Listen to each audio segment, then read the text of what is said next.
Let's Solve the Universe, Episode 10, with guest Joseph William Mackay Barker III. This episode can be found online at lstupodcast.com/10. Good morning, afternoon, or evening, fellow ladies and gentlemen of the internets. How are you? I hope you're doing fantastic because, as of the time of this recording, it's 2019. Can you believe it? We're already in the new year. Except it's not new anymore. We're a few days into it. Regardless of where you are in space-time, thank you for joining us once again for another stellar episode of Let's Solve the Universe. Our guest today is a wonderful human being. After episode 2 with Daniel Kharlas, he sent me one of the most detailed messages I've ever received on Facebook. I won't repeat it here because I actually repeated about 2 minutes into our podcast together. Joseph had a slight problem with me saying that we're not built for the water anymore. After reading his comment, I knew we had to discuss this topic further. We booked a podcast time, drank about 5 or 6 espressos, talked about some really fascinating topics, including the aquatic ape theory. Then we went to the local YMCA and did a few experiments in the pool. This podcast experience was one of the most unique experiences I've ever had in my entire life. Joe, thank you. You are truly an amazing individual. So without further ado, allow me to welcome the one and only Joseph William Mackay Barker the Third.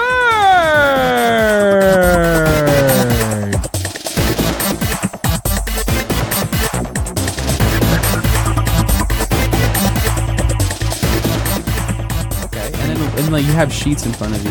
I have sheets. Yeah, I just made some really quick notes earlier. Cool. What are your notes? My notes are the message that you sent me originally. Oh shit! I totally forget what I said. Uh-oh. I can read the message out if you like. Yeah. Just to give us a refresher. Yeah. So the message, I think this was in response to Daniel's show. Yeah, like 20 minutes in or something like that, I was just like, I stood up in my office and like wanted to like fucking flip a table or punch something. And then it was like, hold on, this can be a generative conversation. Yeah.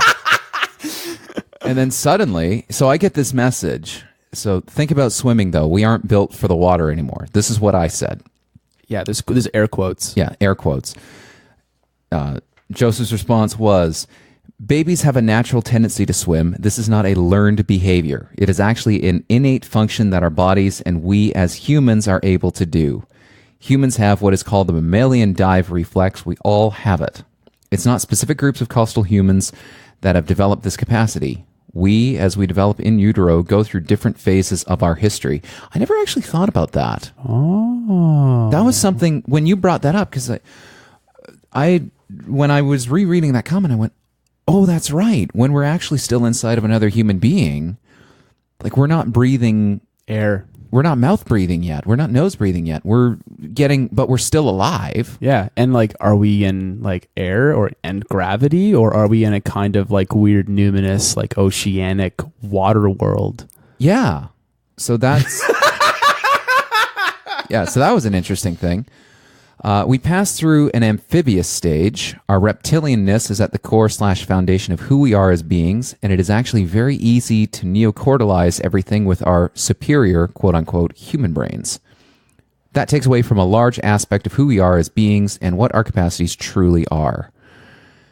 And then you talk about your most deeply mindful moments have come from the practice of free diving. Now, that's something, after you had mentioned that's something I immediately thought about was the free diving, because I'm not sure if you've seen my Monday speech. One of my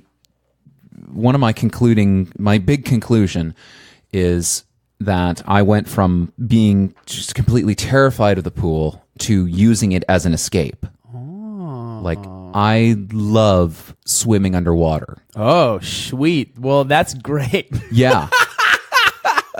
Then we're gonna have a good day. Yes, because you've got some sort of experiment planned, which is going to expand my mind. Yeah. So, I guess like just to give the listeners some context. So everyone probably knows who you are, this like amazing incarnate being. But I'm Joseph William Mackay Barker III, maybe. And, I mean, maybe the third, but like for sure everything else.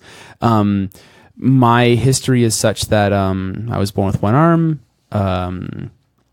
and there was like complications growing up, and just the fact that my body was out of balance, and I was still a very active person for most of my life, and the water was always a kind of like a bastion or a great place to be. I eventually got to a place where I was swimming on Team Canada, and was in the 2008 Paralympics.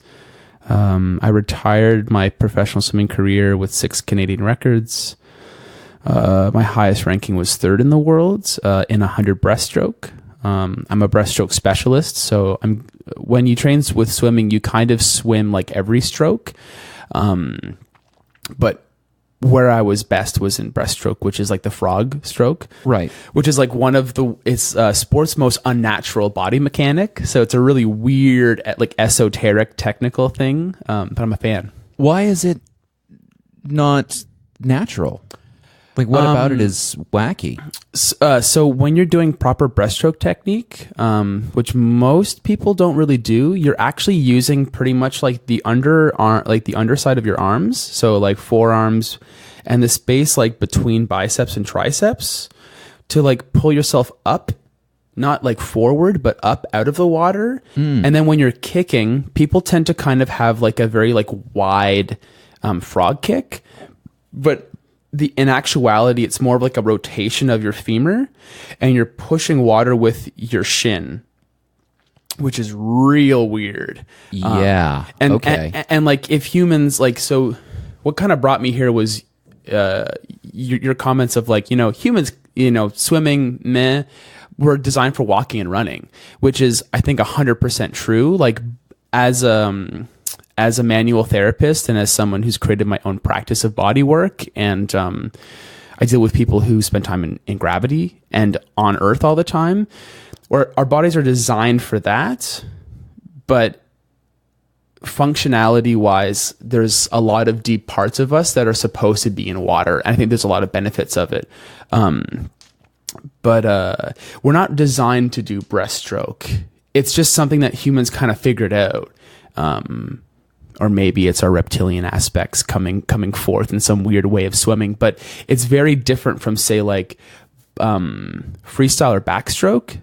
Seems kind of like intuitive a little bit, or like doggy paddle is like kind of intuitive.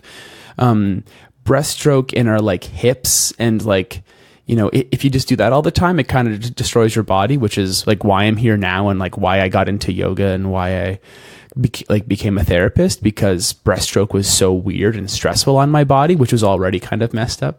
Right. Yeah. So I think I lost the thread. What brought you here? Oh yeah. So what brought me here was, so this comment. Yeah, the comment that we're not built for the water anymore. That was one of them. Yeah. So we are designed for walking, running, long distance walking and running. And that's a fundamental aspect of like who we are as people. And that's, I think, been a primary aspect of who we've been for the last couple hundred or thousands of years. But it seemed as though there was a time in where we were much more tied to the water, which makes sense because like evolutionary wise, like as monkey-ish kind of primates, we're wandering around and we kind of need to drink water every day, and we probably like want to bathe on a somewhat regular basis too, maybe. And there's a lot of food in water, so like whether it's on the shoreline or whether it's primitive fishing or whatnot. I think that there was a time in which humans spent a lot more time in water on like a daily basis. And there's something called the aquatic ape theory. I've heard of that, but I don't know any specifics about it. Oh man, okay, so that's why I'm here. Here we go. Okay, Yeah. take me down the rabbit hole. Okay, perfect. See this eyeball that's totally open that Ray dropped off? Dope. Yeah, so I'm currently holding a universe featuring Ray eyeball. Shout out to Ray Stern. Shout out to Ray Stern, goddess incarnate. She's just one of the best homies there ever was. And I'm glad I get to like look at your eye as I talk about the aquatic ape theory. So I found out about the aquatic ape theory, I think in 2011, 2012. 2012. This is after my career. I quit 2010, late 2010. And the aquatic ape theory pretty much is just kind of talking about the idea of humans are weird when it comes into all other primates. We have substantially less hair. We can swim. A lot of other like animals can swim, but we have a kind of propensity for it.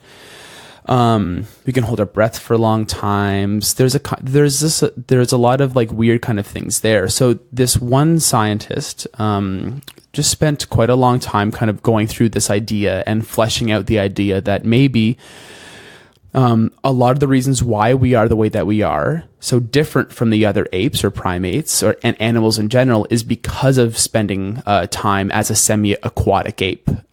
So not like we're not mermaids, but maybe we did a lot of hunting, a lot of time just in the water for vast periods of our life. And like if it's really hot in Africa, I can't imagine a better way to spend a day when it's 40 degrees than in water for 6 hours, right? 10 hours, or whenever I'm awake. So there's a couple like primary points to it, the aquatic ape theory. The first is that when it comes into mammals, most mammals have fur or hair, and they're covered with it. Dogs, cats, mice. The only ones that don't have like a lot of hair or fur are water mammals. So whales, dolphins, things that have spent time within the water for so long that they lost a lot of hair or fur. So the only time that we see that within terrestrial mammals are like the weird kind of like cats, or like the weird moles that have no hair. But pretty much every other terrestrial, right? Like they're like, you're like, oh God, it's a little goblin. And you're like, oh no, it's like a little shrew or something that has no fur. And you just know that thing is going to haunt your nightmares and go, hello, it's good to see you again. Yeah. You're going to wake up at 3 a.m. and you're going to look under your sheets and it's going to go,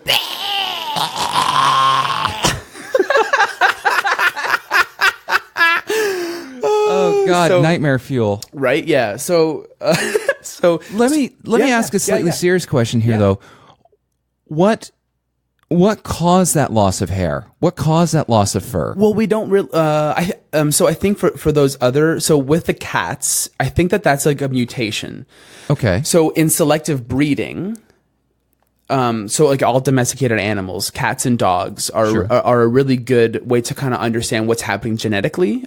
So like dogs have so much variance within their size and their fur and their personalities, and all of that is just due to selective breeding. So every dog is pretty much a wolf, except for there's 4 primary genes that as soon as they get changed, everything else changes. And it's only 4 genes that actually are responsible for their entire physical appearance. What? Yes. So it's very few primary genes that if you change those, everything else just cascades. Holy crap. So when you look at dogs, you have everything from like the little Chihuahua, little toy dogs into huge Great Dane-like creatures. And if humans had the same amount of genetic variability, the shortest people would be like, I think 2.5 feet tall, and the tallest would be like 34 feet tall.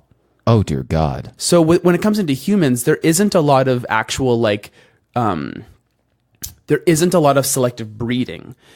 So we don't know what our actual capacity as, in quotes, humans are, because we haven't gone down these like crazy experimental rabbit holes. And there's a lot of ethical and moral things around that, which makes sense. When it comes into like the cats, like the Siamese, like the hairless cats. Yeah. That's a kind of mutation where, say, they've been doing enough selective breeding that all of a sudden they have one or two cats that don't have fur.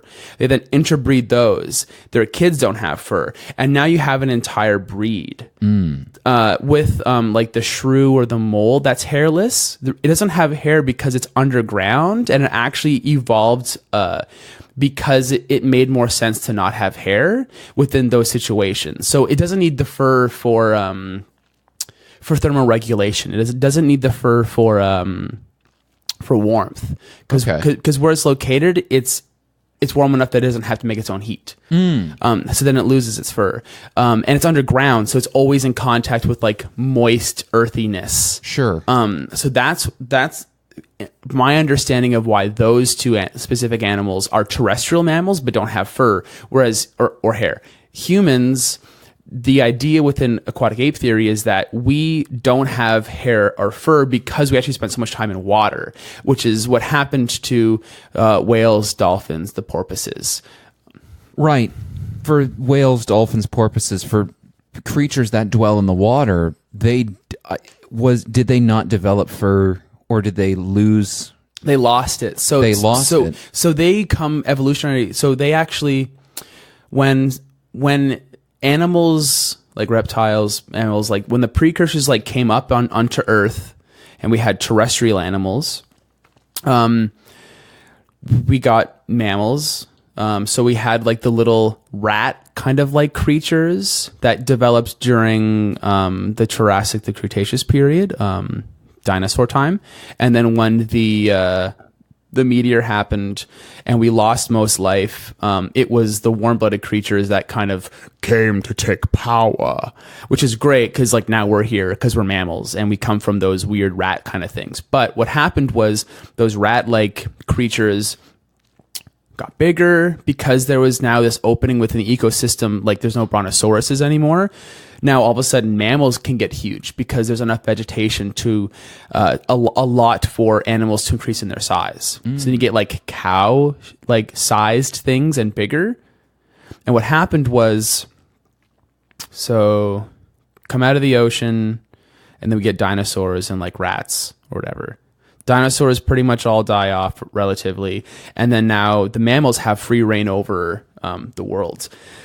They then grow in different sizes, and then all of a sudden, for whatever reason, and it's probably like a food thing, like maybe there was like loss of vegetation or there was just overpopulation. Larger scale mammals then went back into the water, and that's where whales and porpoises, dolphins all come from. So like a whale is not unlike some kind of large land mammal. Hippos. So they're like a semi-aquatic mammal. They have like almost no hair. Right. Just like that was a random thought that came to mind. But so yeah, that's the kind of evolution of marine mammals. And so the idea is that humans kind of, as monkeys, which are super great, or primates or apes, we kind of went back into the water a little bit. But why?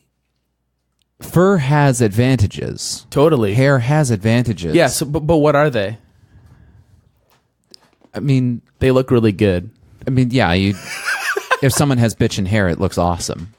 But there's... Like when you have an afro with like the afro pick in it. Oh, dude. That dude's the coolest. Oh, yeah, exactly.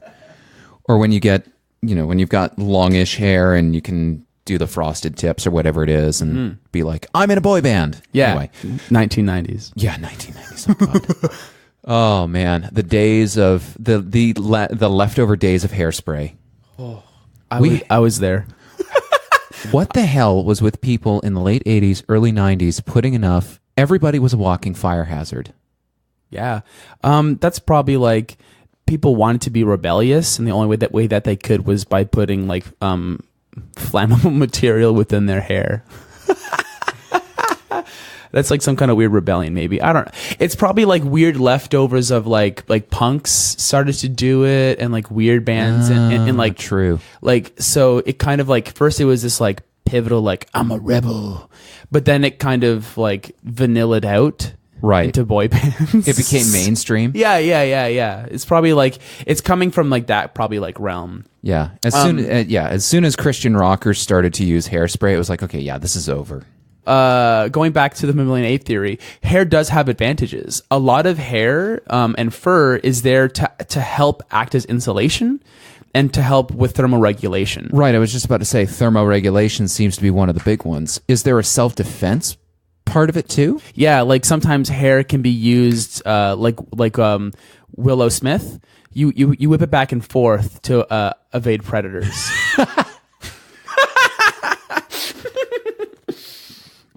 So, marine mammals don't have fur or hair. What they have is they have fat stores directly under their skin, and that acts as insulation. Okay. So every terrestrial mammal has fat stores primarily around organs for protection. Yes. Their fur acts as their capacity for the thermoregulation. When it comes into being in the water, you lose your fur, and then the fat migrates into this outer layer to keep us warm. Okay. Mm-hmm. So literally insulation. Yeah. So that's how fat evolved. It acts as insulation for us. Yeah. So it was like it's protection. It's an energy source. Yeah. Insulation. It covers a lot of points. And one of the interesting things too is that like brown fat, which is fat that actually burns calories, is the fat that actually keeps you warm. So most people are used to white fat, which is pretty much nothing. It's just bad shit. Whereas brown fat is only developed if you actually come into contact with colds. What? Yeah. Take me through this. I didn't know that there were these two different types of So there's white adipose tissue and there's brown adipose tissue. Okay. So when you actually look at it, one's white and one's a bit darker.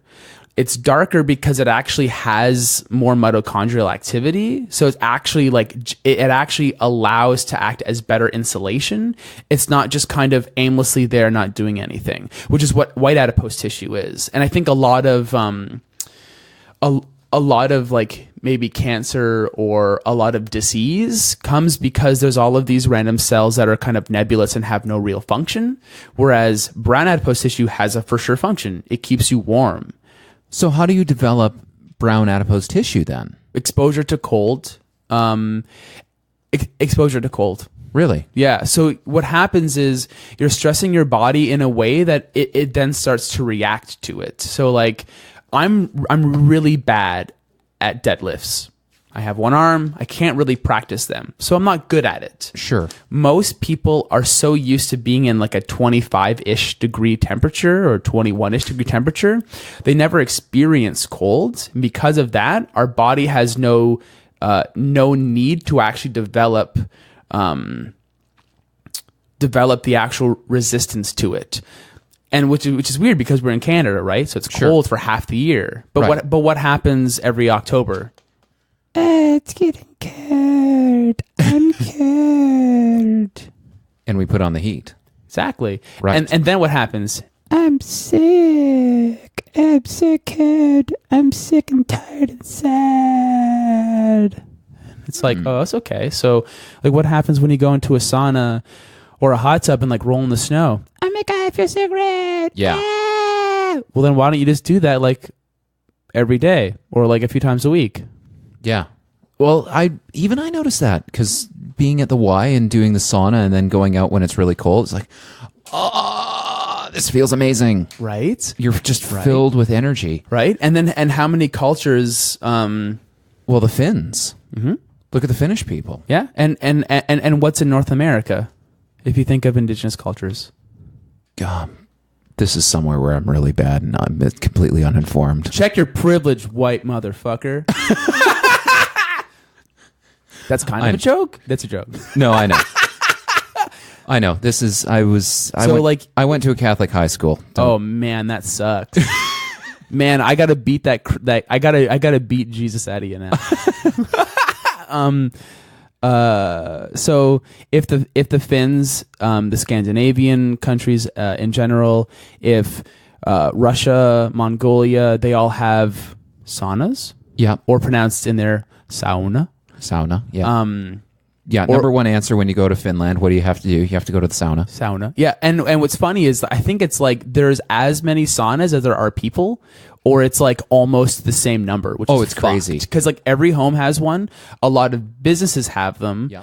They're just everywhere. And it's, to me, what's interesting is in Canada, because we're still like a newish kind of country, but we still have to deal with extreme like climate. Why is that not more of a cultural mainstream? Yeah. Like we have to go to the Y to get to a sauna. Why isn't there one like in our home? When it's fucking cold half the year. But when you go up to Thunder Bay, it's there. Yeah, there's a whole crap because they of them need it, or they're all gonna fucking go crazy and die. Well, and there's, but that's also where a whole bunch of Finns ended up. Mm-hmm. Of course. Why would like? Because it feels like home. Yeah, it feels exactly like when I was in Thunder Bay, I contrasted that, or when I was in Finland, the whole time I was there, I felt like I was in Thunder Bay. That's dope. Seriously, it was just like I'm back in Thunder Bay with my people. Are you from Thunder Bay? I'm not from Thunder Bay. But you've been there. But my family on my dad's side is Finnish. Got it. So, and they all, after the war was done, Second World War, they emigrated to Canada, set up in Thunder Bay. I think even before it was called Thunder Bay, it was like Fort William or something. And then they ended up there through some weird process. A whole bunch of Finns ended up there. And so that's why that area is so... Makes sense. Has such a Finnish influence. It makes sense because like... and all it's like Windsor. It's like Mediterranean people everywhere. Yeah. Well, of course. Like if you actually look at where Windsor is geographically, if you just like go east, all of a sudden you're like Madrid, Spain. Yeah. And it's like, oh, okay. No wonder, because it's actually geographically pretty close. We have more continental climate, so sure. Our winters, like we have 4 seasons and more extremes. But to go back to the point of like what does like the indigenous population of like North America have? We have sweat lodges. Well, yeah, they have the sweat lodges. Yeah. Okay. Okay. Good. How's that different? Just as a sidebar, I totally thought you were going to quiz me on like the specific. Oh, geez, no. The specific tribe or anything like that. No. I know about the sweat lodge at the very least. Yeah. So I was I've been in 3 ceremonies with people from the area. Like really? Yeah. So oh, dude, I was in. This isn't me like showboating, but because I've had a lot of admiration and love for the local populations of indigenous or Aboriginal culture and peoples. It's such a complicated, like it's pretty much like learning an entire new world. Right. Like the differences that exist within Europe, like relations between France and Germany. There's a lot of history there. Yeah. They're way different, but they're pretty close. Sure. Same thing with the UK. And so I still don't even really have a proper worldview within my understanding of all the different populations, like within Southwestern Ontario alone, 6 Nations, Oneida Nations. Right. There's a lot of Anishinaabe. There's a lot that I don't really understand yet, but last May, during the long weekend, I was a part of a fasting ceremony. So we did a sweat lodge, and then there was 4 days of no drinking or eating. So it was a dry fast. Yeah. And then could you drink water at least? No, it's a dry fast. What? Yeah. Of course. Isn't there something where you can't go a certain number of days without water, or you just die? Maybe. Maybe, but yikes. But I at no point in time was thirsty or hungry. Really? In a physical sense. My brain was like, ooh, you want to drink kombucha now? Or like, ooh, you want like something sweet. But there was never a time in which I felt hunger pains, or I felt so thirsty I was like ravenous. But sure. For the 4 days I was just kind of sitting and laying around. I wasn't doing anything. I was just looking at trees. You were conserving energy. Exactly. So what's interesting within that is the health benefits that come from a 30-day wet fast So no food for no food for 30 days, but all the liquids you want. Your body goes through a process called apoptosis, where your body's looking for all of the damaged and unhealthy cells, and it's getting rid of them. So it's auto cannibalizing the the damaged, the weak cells, and then that's getting used as energy. So precancerous cells, deficient cells, those things, they get used up. This is something that humans used to deal with because we didn't have 25-degree apartments with food all of the time. Right. So humans were naturally exposed to this on a regular basis. In a 4-day dry fast, you get the same benefits, or a 3-day dry fast, or 4-day dry fast, you get the same benefits as a 30-day wet fast. Because it's that more stressful on your body that your body's like, oh shit, we gotta like overhaul this whole system. And I did that ceremony with, he works within the local hospital system. He was a counselor, and then I think he became a therapist. Then he became an educator, and he's of Mohawk descent. And he led the ceremony. So every day around twilight, or sunset, he'd come and be like, "How you doing, dear brother?" And it'd be like, "Good, can I get you anything, dude?" And he's like, and then my response was usually steak, big gulp. But the experience was one of the most beautiful, simple, illuminating, awesome times of my whole life. And there was nothing. There wasn't any external stimulation. It was just, there is, because there's trees and there's weather and there's stuff happening, but it was just nice to be so quiet and to do so little and to just feel so good the whole time. So that was one ceremony. Another one that I did last March was I helped to build a sweat lodge, which was like an afternoon affair. And then I went for a swim in the river, and then we had a 4-hour long ceremony, and it had there was people from 5 years old to about 60 or 78. So there was 3 generations of people. We built it together. We all sweat together. And it was very grounding, and it was beautiful in the fact that it's very rare that people of different generations come together in a way that's, in a literal sense, interacting with nature, but also we're all doing something together, and also something that's like overtly stressful. So there's a bonding that happens because of that. And that's something that I think that we lack in society in general. Like if we go to like a community for workouts, bonding. If we come together for like artistic or creative endeavors, bonding.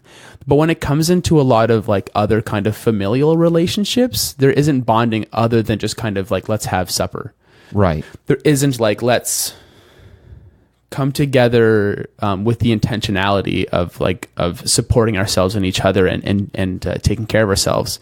So I had those 2 ceremonies, and then a sweat lodge, not this August, but the one previous with one of my good friends. And it was like 35 degrees outside, and it was so hot at the end of the sweat lodge that it was hard to breathe. It actually hurt by the end because it was that hot. But what was funny was the next 2 days or so, the fact that it was 35 degrees outside, my body was totally fine because it was pushed so hard and got so hot that all of a sudden me wearing dress pants, dress shoes, dress shirt, waistcoat, and a hat in 35 degree temperature, totally fine. Because my body got used to it and was like, oh, you need to be cool now, even though it's 35 degrees. So there's something that's really important when it comes into understanding thermoregulation, and that like if you can be okay to be if you can be comfortable being uncomfortable in those extreme temperatures of really hot or really cold, it'll make your homeostasis even cozier and even better. And I think that most people are trying to resist discomfort all of the time, pretty much, that they don't realize that what they're trying to resist, which is uncomfortableness, is actually feeding back onto themselves, and they're always in discomfort. Does that make sense? That makes a huge amount of sense. Huge amount of sense. Right? It's like, I'm not flexible. It's like, okay, you should like stretch. Yeah. Are you doing yoga? Are you doing anything like that? Yeah. Or it's like, oh, I'm cold. Well, like, have you experienced colds? No, because I don't like it. Okay, well then you're just gonna walk around being, I don't like the colds. It's like if you expose yourself to it a little bit for even 5 minutes, your body starts to understand what to do. It's the same thing with swimming or deadlifts or running or walking or anything.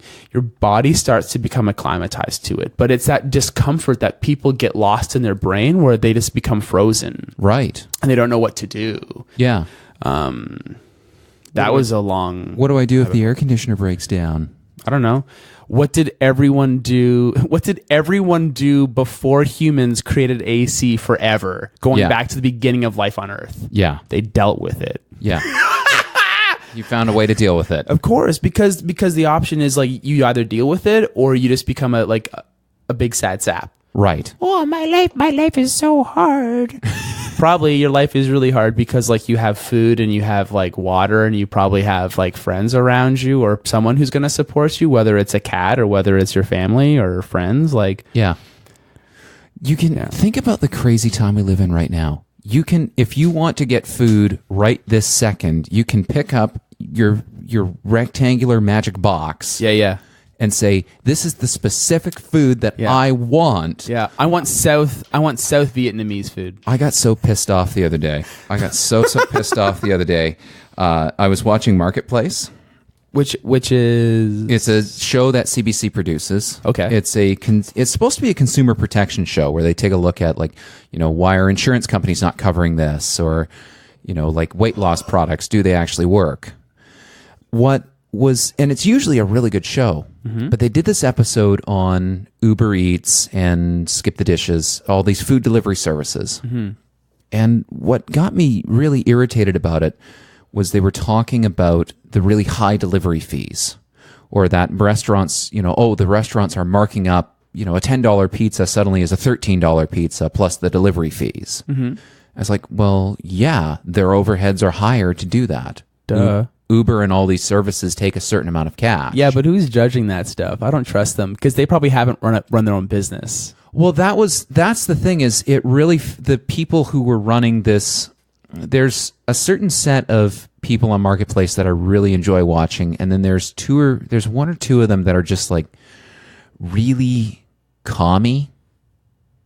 Like left leaning, like they feel commie, like they're really, wearing red. They feel really left leaning. Okay, like really, really left leaning. Like these companies, these companies making all this money. Like they're presenting the clip that pissed me off was they're doing the menu side by side. So the in-restaurant menu, pizza $10. On Uber Eats, that same one before delivery fees was $13. Yeah.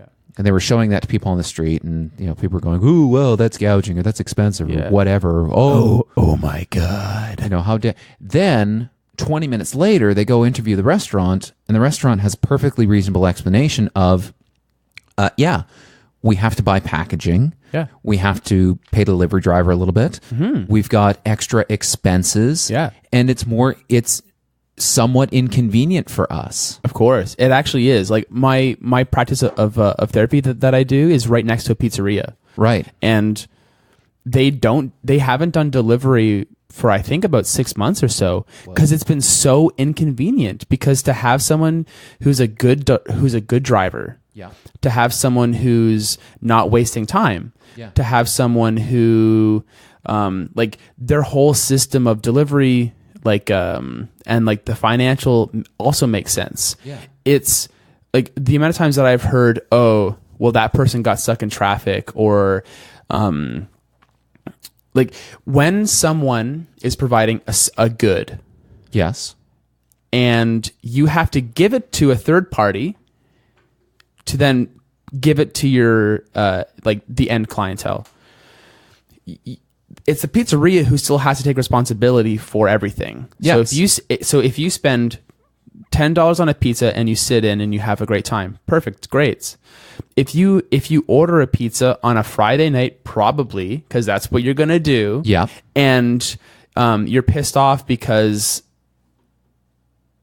the pizza took 45 minutes to get there and it's not hot. and then you blame the pizzeria for it not being hot enough. Yeah. And it's like, it's really easy to fall into judgment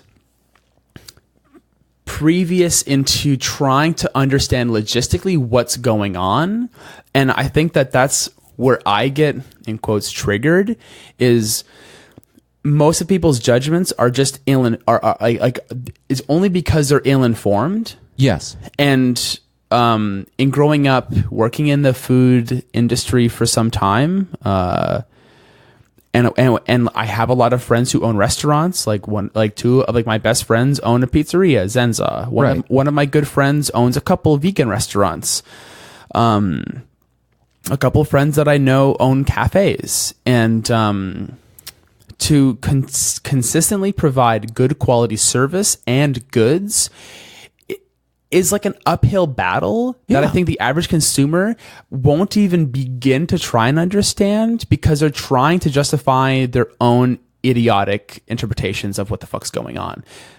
Now throw on top of that the logistics of doing delivery. Of course. And it's like, so Uber Eats with is traffic? Yeah. Well, with traffic these days. But not just that. Think about how to accept payment, how to do tipping, how to make, how do you actually schedule, because you're now getting into the realm of scheduling the delivery of a good. Yeah. That's a tough job at the best of times. Of course. It's like, oh, Uber is suddenly, Marketplace is blasting Uber because they're charging, it's a 35% fee. Yeah. On top of, okay, or they're taking 35% of whatever the fee is. And it's like, okay, but they're handling the scheduling. They're handling the logistics. They're handling the payment processing. They're handling all this nonsense that you as a business owner don't have to handle. For sure. And that you as a consumer don't see. Of course. But this is the thing of like the invisibility of craftsmanship. Yeah. So when you go to someone who's a master of their craft, there is this entire invisible universe that you as the consumer have probably no conception of in any capacity. Yeah. Like you're like one of like the hats you wear is like is programming IT stuff. Yes. I barely know anything. As a consumer, I just want things that work, and I have a vague understanding of how to operate a lot of programs. But that's about it. You have in your mind, in your consciousness, and in your body, a vast understanding of like the myriad of things that are all within that. Right. Same with myself. If people come to me because their body's messed up, and they want to learn yoga, or they want to like learn meditation, or they want to learn how to swim, I've dedicated my entire life to this. So when it comes into most people and they're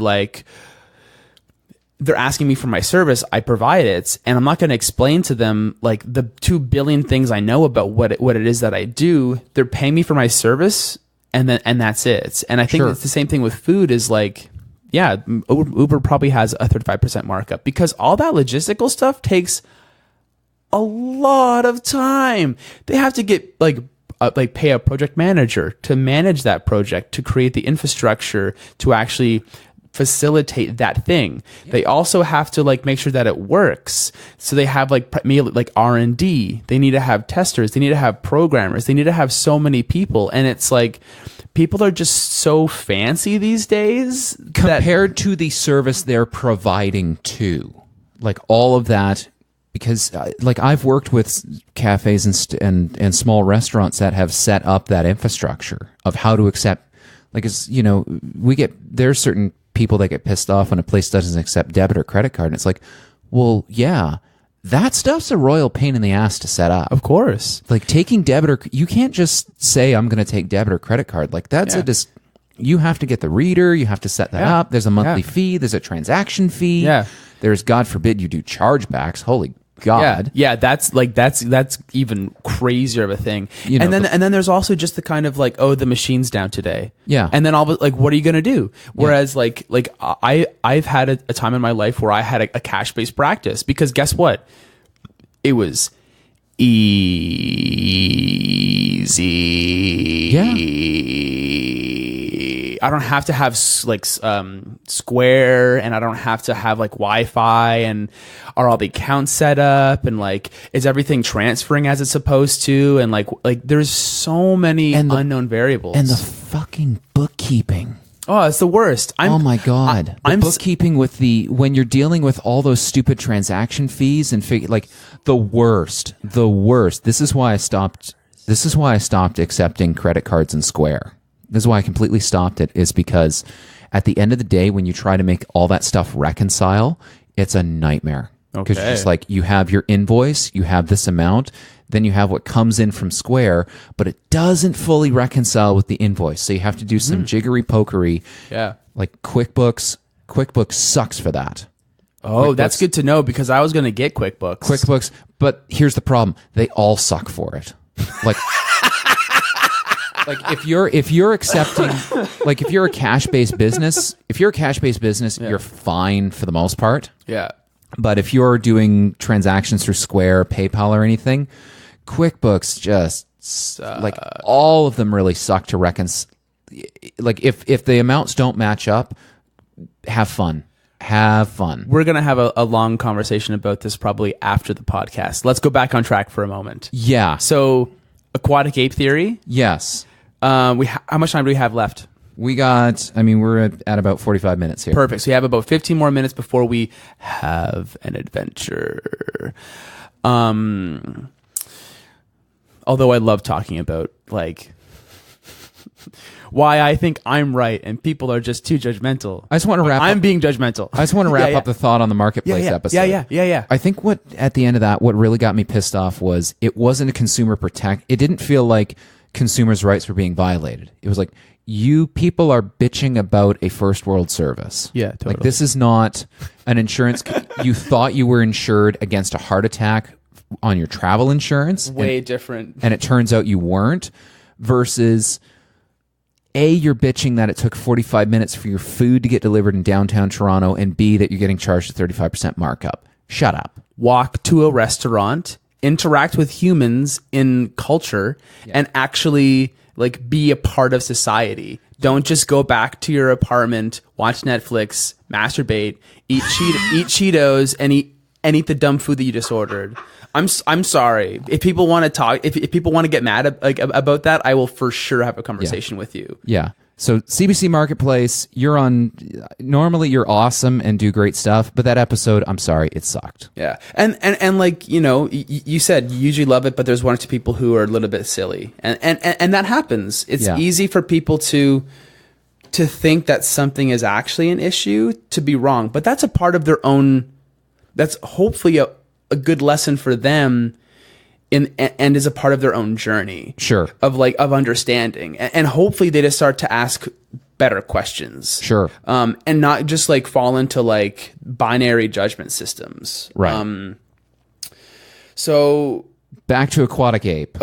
So back to aquatic apes. Yeah. So we've covered we don't have a lot of hair compared to every other single kind of monkey or ape or primates. Yeah, the last part we were talking about, I think, was thermoregulation. Thermoregulation and the brown versus white adipose tissue. And the fact that we don't have hair, we have our fat is mostly sort of right underneath our skin to act as insulation. Which come a little closer. Put that right up to your. There you go. How is that? Perfect. Cool. So I'm just gonna Yeah.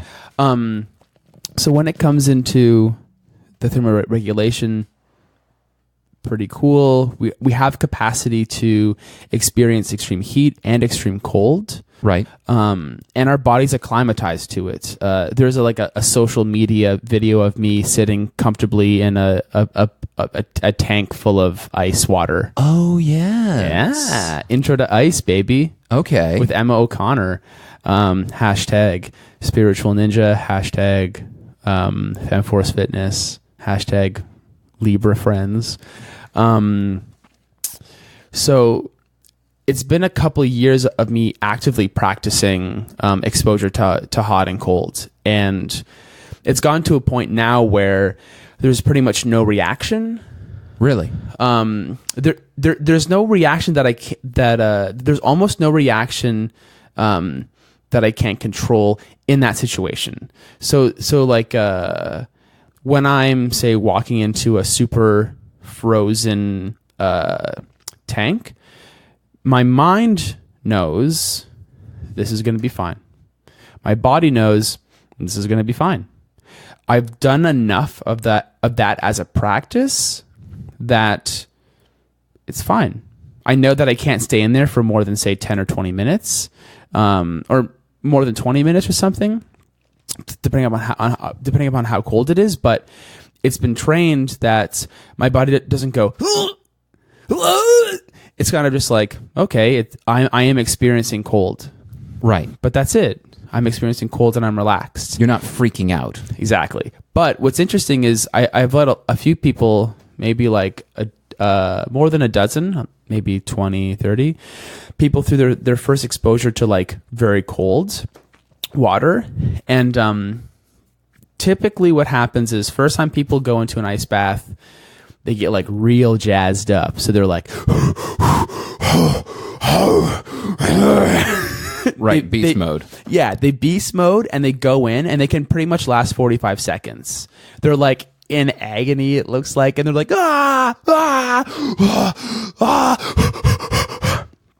They come out. Second time people go in, and people typically last about 45 seconds. Sure. A little bit less than a minute. Usually 80% of the time. Second time, almost every time, people will last a minute and a half to minute 45. And there's moment of beast mode that then goes into calm. How long is the gap between the two sessions, though? Doesn't matter. Really? Yeah, doesn't matter. Really? Doesn't matter. What's the typical gap? A week, a day. Okay. But like I saw 2 weeks ago someone who was a very like petite, fairy like powerful woman, but small, like I don't know, 5'5", 6", and like barely any body fat. Sure. Very fit and athletic. Doesn't like the cold. She went in to a very cold tank. There's ice floating in it for I think 45 seconds or so, but she only went halfway in. So she like got up to like her belly button, her ribs, and that was it. Came out 5 minutes later. She probably was in for a minute and a half, and she got down to her shoulders. Whoa. Mm-hmm. And like that's only exposure to something once. Right. So what happens then when it becomes a habit? You adjust to it. Exactly. So what happens is, as opposed to being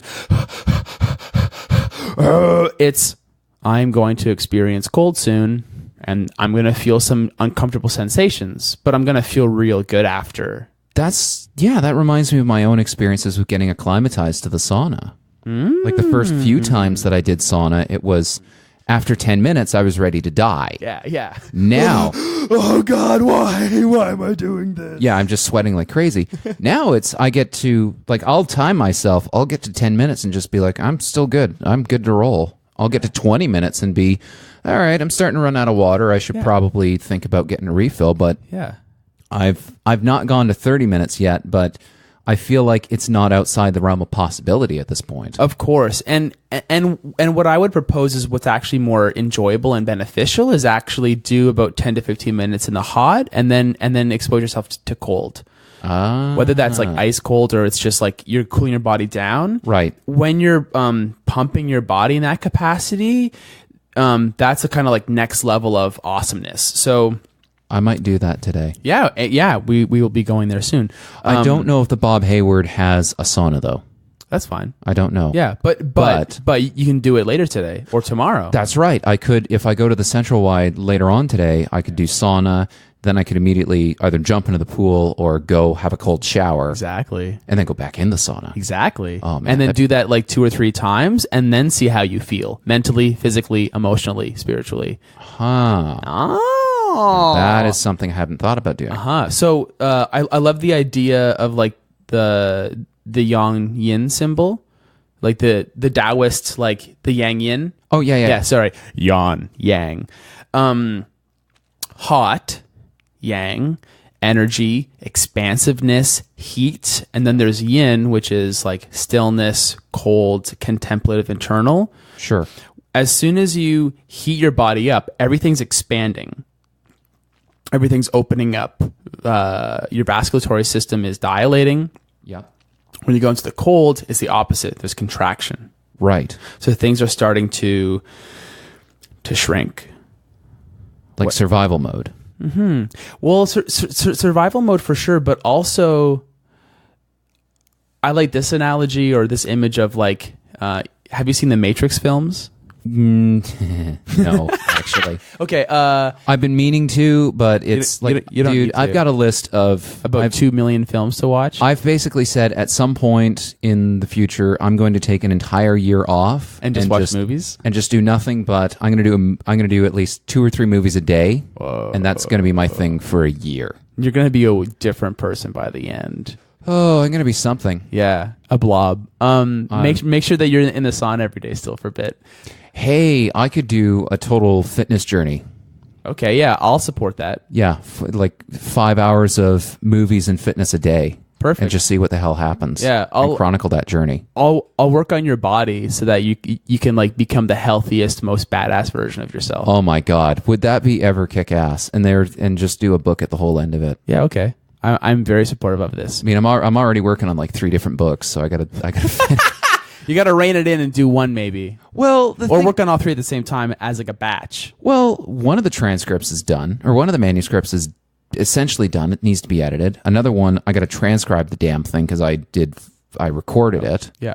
And then there's another one that just I need to filter through my gigantic tree of writing and figure out what I want to put in book form. But anyway, Andrew Weiss # like black and white editing. Yeah, that's true. That's true. But one moment. So we're gonna go back to the yang yin. So hot opens up, cold contracts. What I notice is that most people don't feel comfortable introspecting or being internally focused. The cold forces you to do that. So if you think of heat, it's like a rave, a dance, great sex.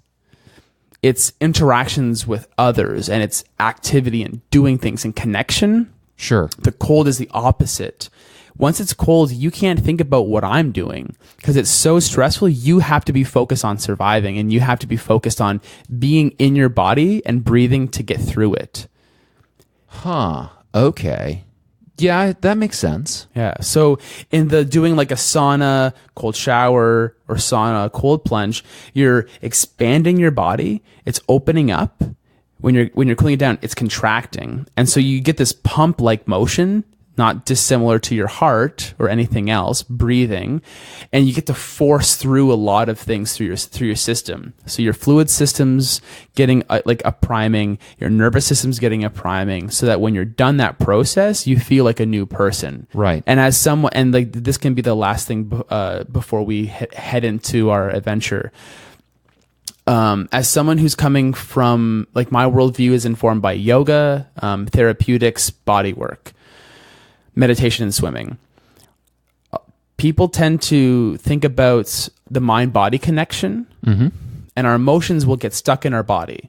This is kind of a weird idea, but it's something that we can talk about later. But if you think about how many times we have like a bad emotional instance, and then it just trails with us forever. Yeah. But then as soon as you go for a walk or you have a good workout, everything feels different. You have like a whole brand new life all of a sudden. Right. And it was by being a physical being, and it was by working out past those traumas or those things that happened. And I think that with the hot and the cold and water in general, we can open up so much of our physical body that it then helps to open up our mind and our spirits and our emotions. Fascinating. Wow. So shall we go for a little swim? Let's set this up for the listener so that because what we're going to do is we've got this experiment set up that we're about to go We're about to go swimming. That's about as much as I know right now. Yeah, I have a whole plan. Yeah, Joseph's got some sort of a plan for us. I don't know what it is. What we're going to do is go do this swim. And do you want to describe any of it so that Yeah, so like I'll tell the audience and you what feels okay, because like I want someone to be a surprise, because mystery and surprise is intriguing and that's compelling, and that's all great. Sure.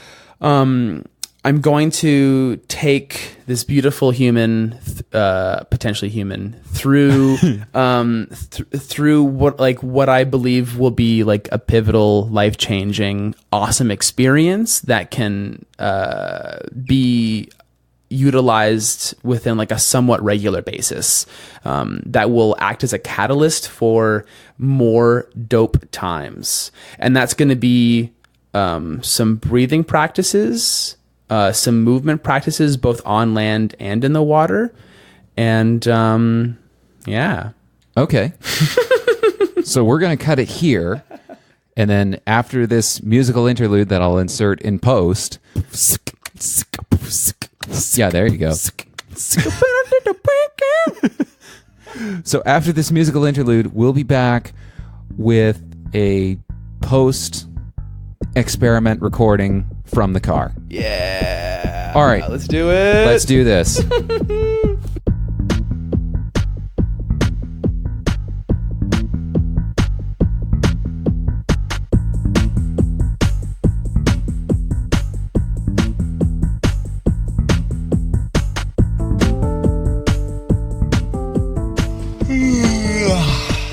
Classy.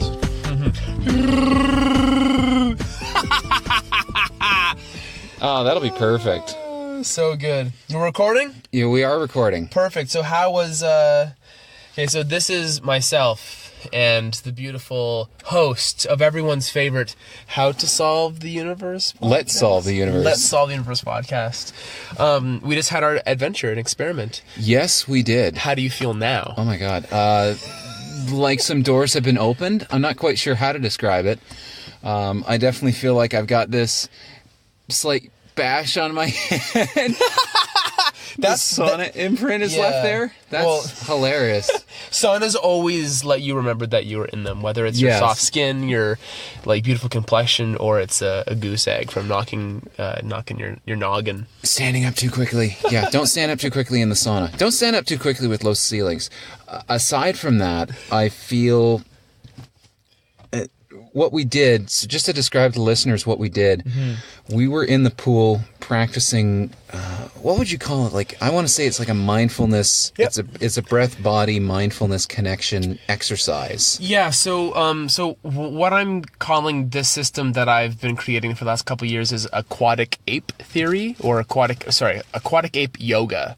Okay. So it's all of my experience as a yoga teacher and as a therapist and as a mindfulness practitioner for the last 15 plus years. How can I show people these concepts, and how can they experience it in like a very quick way? And so aquatic ape yoga is kind of like the idea, but it's free diving practices, meditation practices, breath practices, just to bring people into their body, bring people into a relaxed state of being, so that they can actually have, in quotes, a meditative or mindful experience. And I feel like I had a couple of those. I'll describe three in particular. Yeah. First one of the exercises we went through was to exhale fully, reach the bottom of the pool, and kick off to surface again. Then you can breathe again. The first few times we went under, I was pressing with my hands to go deeper. Like, I felt like I exhaled enough, but I still had to fight to go deeper.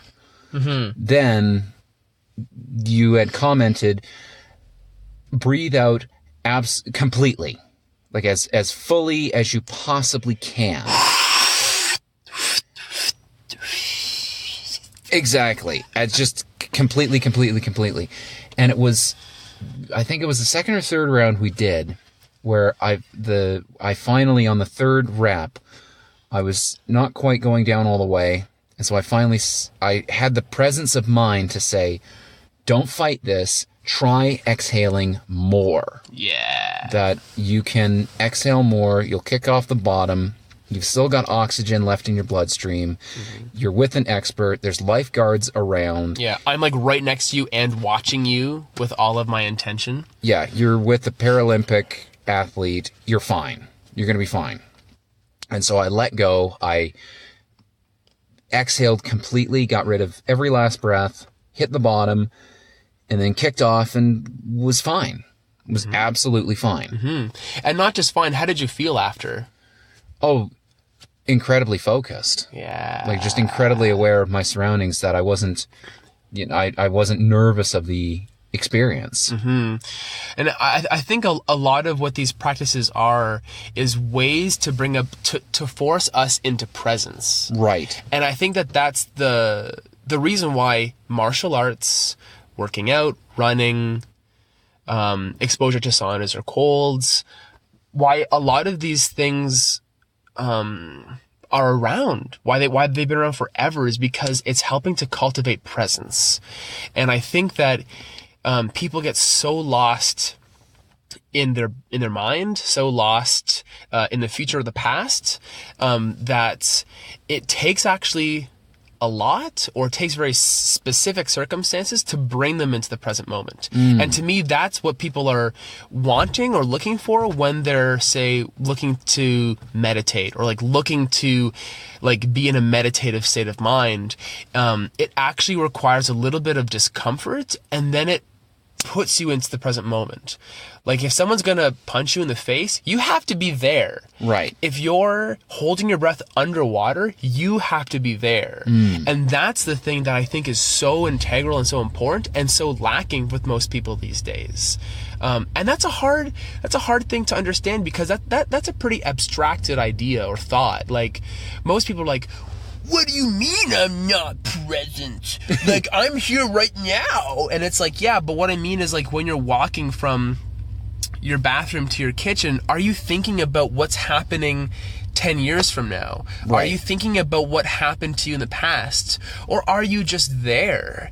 And I think that the only time that people are usually actually in a present state of mind is when they're like vital, healthy, and they've actually done something to bring them into the present moment. And a lot of that has to do with being in your body in a kind of like having the sensory experience of, say, saunas or ice or running or swimming, but also you're oxygenated. So you've had this connection to breath. So whether it's like really great sex, whether it's like you're dancing a storm, or you're like going for like a really like challenging but beautiful hike, or you're swimming, when you're oxygenating your body all the way from your like neocortex, the human brain, all the way into the mammalian brain, all the way to the reptilian brain, and all those things are nourished because you breathed enough, and, right. and you're so connected to it, then all of a sudden all of that bullshit of depression or anxiety or all of those thoughts go away, because you're healthy. So there's no reason to get lost down those streams. Does that make sense? 100%. Okay. 100%. Yeah. And I've been going crazy trying to be able to articulate these things, because I could feel them. Right. But I didn't have the words or the ideas. And so this really has been what I've been working towards, what feels like for my whole life, and all my experience with swimming, with mindfulness, with like being an artist in some capacities, is being able to transcend this, or transmit these ideas and these experiences, so that people can just be healthier and happier. Like if we don't feel happy or healthy, how can we share that with somebody else? Yes. But if we're happy and healthy, then we can share it, because it's like, hey man, I filled up my cup, do you want some? Because I have some extra. And most people just are so unaware that they're lacking, and that they have an empty cup, and they're so focused on making other people feel bad, or like, you know, they feel bad and people should like acknowledge it. And it's like, let's all just take care of ourselves. And then the more that we can take care of ourselves, the better that we're all going to be.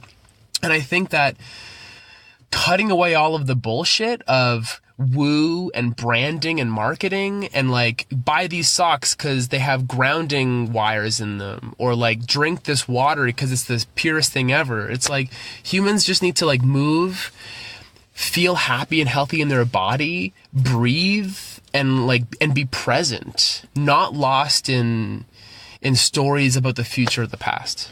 Just taking more time to be mindful of what the hell's going on. Yeah, and right now. Yeah. Not like, oh my God, I'm so stressed for my exam next week. It's like, cool, then what are you doing? Are you preparing for it? Yeah. No, because I'm just going to like scroll on my screen some more, and I'm going to like eat some more shitty food. And it's like, okay. Like, Yeah. I don't know. Like, so many people are aimlessly suffering and just kind of like walking around in their own stories of like victimhood and depressions and anxieties, and like learning how to take responsibility for oneself and like using tools and techniques that work for them. Like, that's a big part of, I think, becoming like not a mature, but like becoming like a person of service, and living out what we're supposed to do, because we all have a unique expression of self. And I really do believe that everyone is different. So my techniques aren't going to work with everybody, but guess what? For some people, and for what I think is a lot of people, they will, because I've tried to take away all of the bullshit of like, well, this just works for everybody. And it's like, well, the answer is like, that's not particularly true, but what does work for everybody? Everyone can breathe. Everyone can probably breathe better. Yeah. Everyone can float in water. And if people say that they can't, like, I've seen people who have no limbs swim. Right. Yeah. So, like, if we can get in water, let our bodies soften and relax into it, which will allow for everything to open up and to flow better, for our bodies to restore. So many joint pains, back pain, hip pain, is just because people haven't moved in their body in a way that's pleasurable. And water's supportive, so it takes you out of the pressure of gravity, and that you can move freely. And as you can move freely, then all of a sudden, all of those things start to nourish themselves. And again, if we feel healthy and happy and strong and vital, we can give that to others. Yeah. And the healthier that we feel, then the more compassion and the more space that we can hold for each other. And then, as opposed to just like shooting out guilt and shame at each other, then we can actually be present to support each other in ways that are healthy and vital. Yeah. Yeah. So, like, before we wrap up, there was one thing that you did say, that you had a childhood fear. Right. So today, one of the childhood fears I had was going underwater without goggles on, not being able to see underwater. And that came from when I was 4 years old. My neighbor's, or my babysitter's son, tossed me into the deep end. I had water wings on, thankfully. But it just, The worst. It was such a freaky moment because I didn't know how to swim, and his advice was swim. Real helpful. Yeah, that's like telling someone, like, do a handstand. Yeah. Do a handstand. Yeah. And it's like, what? I haven't done this before. Yeah, exactly. Like, how the hell are you going to do it? So one of the reps we just did one, was I ditched the goggles and went fully underwater. Did the full exhale. Yeah. Did the full exhale and then kicked off from the bottom back up to the surface.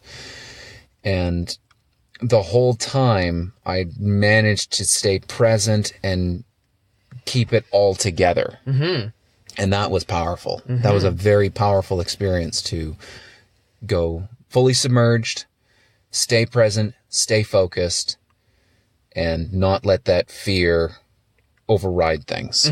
Because we are resilient and we are strong. Yeah. And it takes a little bit of compassion and a little bit of time and focus to work into those areas. I've been swimming my whole life, and there was a while where I had this like weird fear of like dark water. So like everyone probably listening is from Ontario. So when you think of like Northern Ontario lakes, it's not the pristine, crystal clear Caribbean seas. It's like dark blackness. And there was like, I think 6 or 7 years where I was swimming every single day, but to put myself into the dark lakes, I was a little bit scared. And it wasn't like, I'm scared I'm not going to go into the water. It was, I'm in the water and I'm completely relaxed in a pool. So relaxed that I can be in a pool and not have any internal reaction to it. But as soon as I go into like, say, water that's 100 feet deep and it's pure blackness, all of a sudden there's this like low grade anxiety.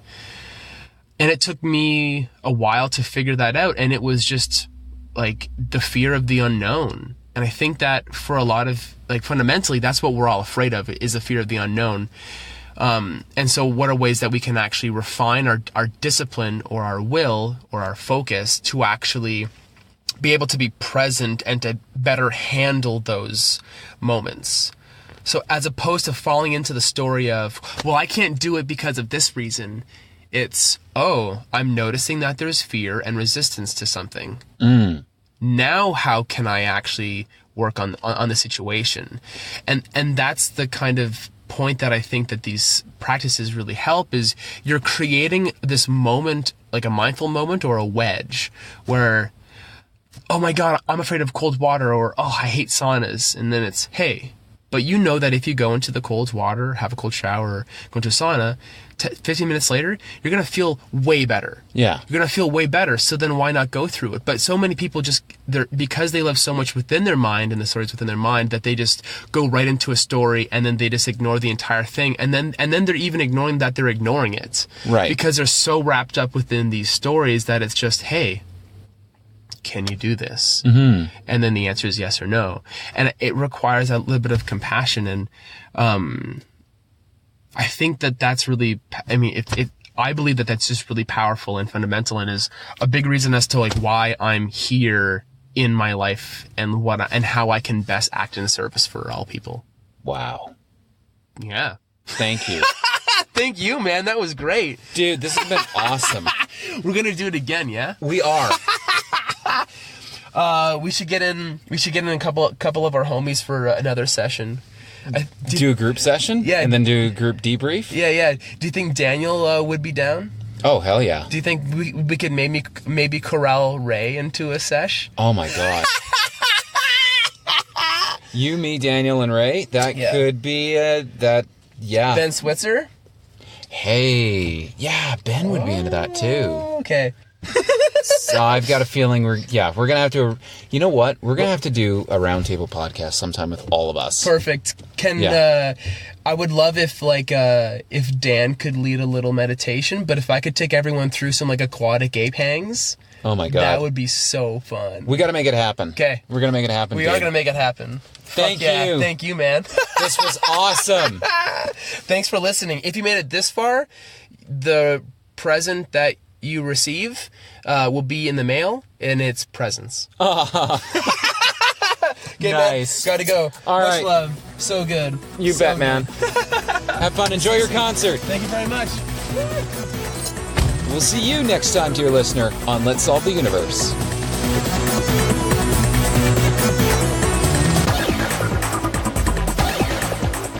Thank you for listening to Let's Solve the Universe.